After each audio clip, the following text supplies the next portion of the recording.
it going, everybody? My name is Matt, and today I'm bringing you the first episode in sort of a weird new series that could become a thing. It would be every Sunday. I would talk about tech news that wasn't necessarily big enough for me to make a video on it, but I still wanted to talk about it. Then I would also do a Q&A, talk about upcoming videos, and then a short message or conversation about the channel itself.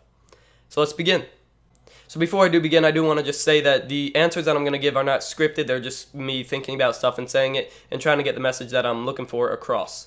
So to begin, we're going to go over the new consoles and how they compare to PCs.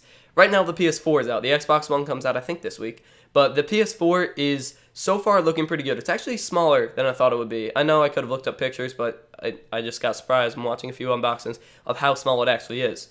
Also, apparently, there are a lot of defective units. Well, not a lot. Well, a lot in numbers, but it's really only 0.4% or something of the PS4's total. But that would be when you turn it on, there would be a flashing blue light and nothing would come up.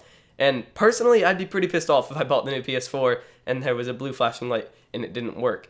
But as long as Sony owns up to it and replaces them, then I think they'll still be in clean water. But how does the PS4 compare to a PC, and what does it do to the market? Not much. It's still a console. It's nothing revolutionary. It still doesn't beat a modern day $500 or $600 gaming PC. And when you get a gaming PC, it's also a PC, meaning that not only can it play games with mods and stuff that consoles don't have, but it can also do stuff that a PC can do. Internet, Skype, anything a PC can do, like Word documentation, all that stuff that you can't do on a console, you can still do on a PC. So I still see the PCs as a lot better, and the new consoles aren't much of a threat at all. Moving on to Google Plus comments. Wow, there has been a ton of videos about this on YouTube complaining about it. A ton of the top YouTubers like PewDiePie and TotalBiscuit disabling the comments and then having a Reddit thread where they would discuss the video. I think that's a great move personally, because not only does it bring attention to a better comment system, but it completely ignores the YouTube comment system, which is exactly what you need to do for Google to recognize the error they have made. Not that they haven't already, because everyone everywhere is complaining about it, and you've probably seen the Bob that's going around where you copy and paste it and it's like raising an army.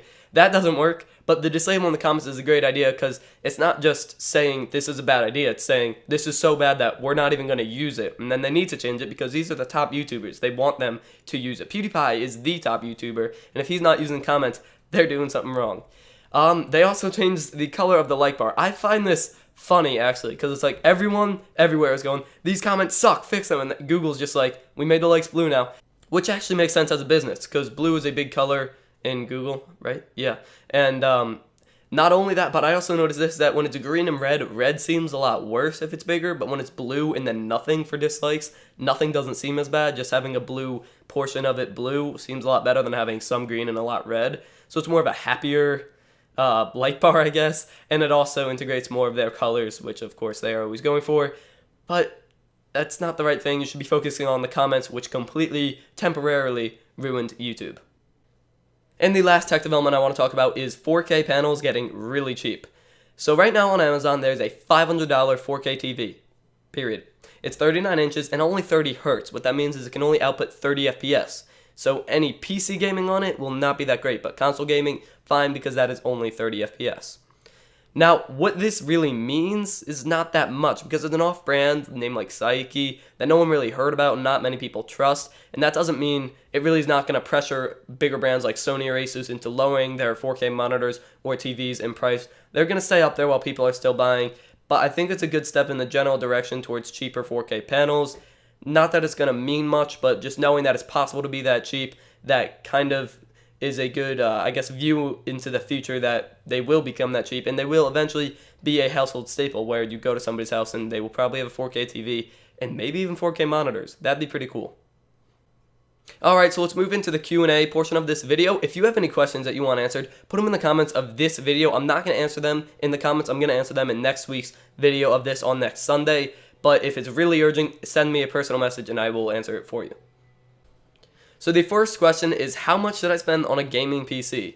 While this wasn't asked directly, it's kind of the premise of a lot of questions in the comments where they're saying, if I spend this much more, I'll get this much performance, this much less. Is it worth it? Is it worth it? Is it worth it? So my favorite budget personally is $1,000.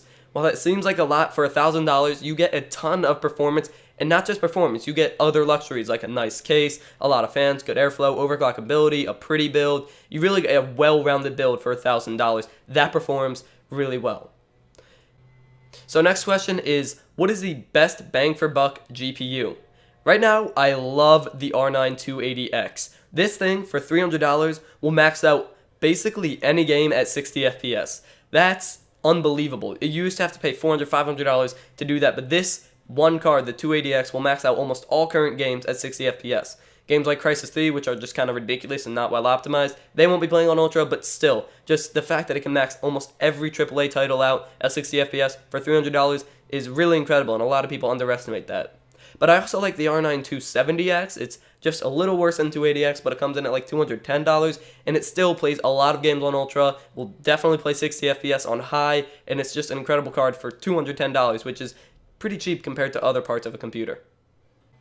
And the last question I'm going to go over today is, what case are you using? Right there, I'm using the Corsair Vengeance C70 case.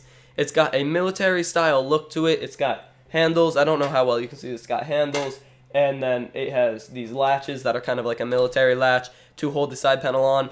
And then even the reset button, has a little cover on it that looks pretty awesome. I chose this case because it has really good airflow, really good cable management, and it looks awesome. So that's basically the three things that I look for in a case, and I like it a lot, but it is not very silent. When people ask if they should get it, I always mention that because if they're looking for silence, this is not the case to go. It has a lot of open air design for better airflow, but that results in a louder case in general.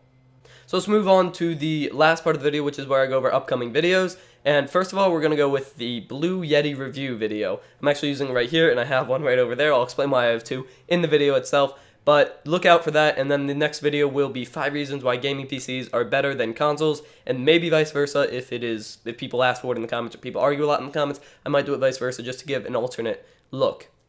So that about wraps it up for this video, guys. Thank you guys for watching. If you just wanted to minimize this video and listen to it or anything, I totally support that. That is kind of the purpose of this video. I also wanted to thank you guys for all of the growth on this channel. I'm above 460 subscribers, almost hitting the 500 subscriber mark, which if you have an idea for a special, put it in the comments below, because I'm not totally sure yet. I have a good idea for 1,000, but I don't know about 500 yet because my setup is not really done, so I don't want to do another setup tour. It's still evolving.